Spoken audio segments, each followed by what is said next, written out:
Hello students, welcome to SM centre. तो आज हम सीटेट एस्पिरेंट्स की एक ऐसी प्रॉब्लम के बारे में बात करने वाले हैं जो लगभग सभी सीटेट एस्पिरेंट्स के एग्ज़ाम से रिलेटेड होती ही होती है। आप सभी को शायद पता होगा कि जीन पियाजे एक मोस्ट इंपॉर्टेंट टॉपिक है सीटेट से रिलेटेड। अगर नहीं भी पता है तो मैं आपको बता दूं, जीन पियाजे बहुत ही ज़्यादा इंपॉर्टेंट टॉपिक है जो आपका 5 से 6 नंबर के क्वेश्चंस तो आते ही आते हैं, कभी कभी ये 10 नंबर के क्वेश्चंस में भी देखा आता है। प्रॉब्लम क्या होती है, क्वेश्चंस को काफ़ी घुमा के दे देते हैं। अगर हमें उसके थ्योरी के बारे में अच्छे से पता होगा तो प्रॉब्लम क्वेश्चंस को सॉल्व करने में प्रॉब्लम नहीं आएगी। बट हम क्या करते हैं, हमको तो लगता है कि हमने बहुत अच्छे से थ्योरी करी है, क्वेश्चन करने बैठते हैं बट नहीं होते हैं क्वेश्चंस। फिर दोबारा थ्योरी करते हैं, अच्छे से करते हैं, लगता है कि अब थ्योरी कंप्लीट हो चुकी है, हम क्वेश्चन अटेम्प्ट कर सकते हैं, लेकिन सेम प्रॉब्लम बार बार आती है। कहाँ कमी रह जाती है जो जीन पियाजे वगैरह पढ़ने में आप लोगों को क्वेश्चंस करते हैं लेकिन थ्योरी तो आती है बट क्वेश्चंस अटेम्प्ट नहीं हो पा रहे हैं। तो आज मैं आप लोगों को इसी ट्रिक के बारे में बताने वाली हूँ, जिसको एक बार अगर आप ध्यान से सुन लेंगे तो लाइफ में कभी भी जीन पियाजे से रिलेटेड आप लोग को प्रॉब्लम्स नहीं आने वाली हैं।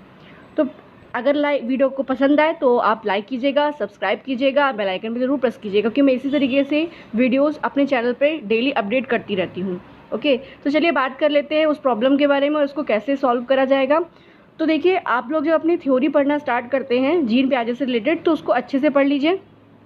जहाँ जहाँ प्रॉब्लम आती फिर आपने पढ़ लिया, ओके। लास्ट फिर उससे रिलेटेड क्वेश्चंस अटेम्प्ट कीजिए, ओके। उससे रिलेटेड नहीं आ रहे हैं तो आप नॉर्मल अपने पीवाईक्यू अटेम्प्ट कीजिए, आपको खुद ही पता चल जाएगा कि जीन पियाजे के कौन कौन से क्वेश्चंस हैं।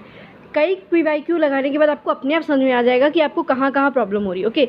जिस टॉपिक में प्रॉब्लम हो रही है आप वही टॉपिक अपने जीन पियाजे वाले में से पढ़िए। आप लोग गलती क्या करते हो, आप लोग पूरा फिर से थ्योरी स्टार्ट कर देते हो। अरे यार मेरे को आया नहीं, अब मैं पूरा स्टार्टिंग से करूँगा। तो उसमें क्या होता है, आपने स्टार्टिंग से तो पढ़ा, जो जो आपको आता था वो तो क्लियर हो गया और अच्छे से, लेकिन जो नहीं आता था उसका कन्फ्यूज़न आपका दूर नहीं हुआ।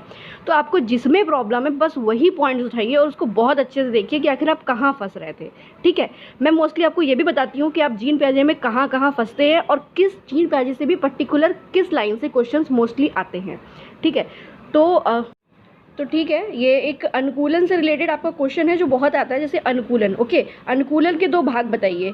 तो इसमें बहुत लोग कंफ्यूज होते हैं, कुछ लोग समावेशन करते हैं, उसके साथ साथ समायोजन कर देते हैं, ठीक है। तो ऐसा कुछ नहीं है, आपको आत्मसात और समायोजन करना है, मतलब समायोजन और समावेशन, ठीक है। ऑप्शंस में सामान्यीकरण वगैरह भी लिखा रहता है तो बहुत कन्फ्यूजिंग होता है। बच्चे इस थ्योरी के टाइम पे तो सब कुछ आता है, ओके, लेकिन जब वो अटेम्प्ट करने की बारी आती है तो उस टाइम पे हम लोग का नहीं समझ में आता है कि क्या ऑप्शन होगा। कि अनुकूलन आत्मसात और समायोजन होता है। आत्मसात मतलब समावेशन, मतलब आपको जो कुछ पहले से पता है उसी में नई चीज़ को ले लेना, ठीक है। लेकिन अगर आपको कोई चीज़ पता थी वो उससे कनेक्टेड नहीं है, आपने कोई नई चीज़ चेंज करके डाली है तो वो आपका समायोजन हो जाएगी।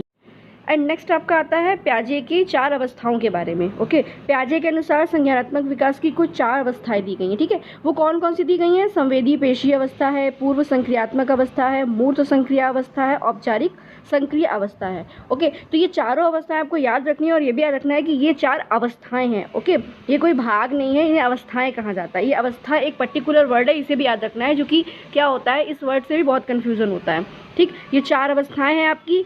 संवेदी गामक या संवेदी पेशी अवस्था आपकी 0 से 2 वर्ष तक होती है। पूर्व संक्रियात्मक अवस्था 2 से 7 होती है और मूर्त अवस्था आपकी 7 से 11 होती है। औपचारिक संक्रिय अवस्था 11 से 15 होती है। ईयर्स में भी बहुत कन्फ्यूजन क्रिएट होता है, ठीक है। एंड नेक्स्ट आपको प्रॉब्लम कहाँ आती है, जैसे आपका पूछ लिया जाता है कि संवेदी गामक अवस्था, आप ऐसे तो याद कर लेते हो। संवेदी गामक में क्या होगा, बच्चे अपने ज्ञानेंद्रियों के हिसाब से काम करेंगे, ये सब ठीक है। लेकिन जब भी डायरेक्ट क्वेश्चन पूछा जाता है कि ज्ञानेंद्रियों का इस्तेमाल किस अवस्था में सबसे ज़्यादा होता है, तो वहाँ आप कंफ्यूज कर जाते हो, बिकॉज आपने सीधा सीधा पढ़ा था। तो क्वेश्चन जैसे अटेम्प्ट करने को आ रहे हैं आप वैसे तैयारी कीजिए, ठीक है। तो संवेदी गामक में आप ये कर सकते हैं कि इंद्रिय गामक अवस्था क्या कौन सी होती है, तो हमारी ये होती है संवेदी गामक अवस्था होती है, ठीक है। इस तरीके के क्वेश्चन आपको बहुत देखने को मिलेंगे, तो प्लीज़ इस तरीके की ट्रिक को फॉलो कीजिएगा। कंफर्म है, मैं 100% गारंटी दे सकती हूँ कि जीन पियाजे का ऐसा कोई क्वेश्चन नहीं होगा जो आप अपने एग्जाम में करके नहीं आएंगे, ओके। नेक्स्ट देखिए, आपका जैसे आता है,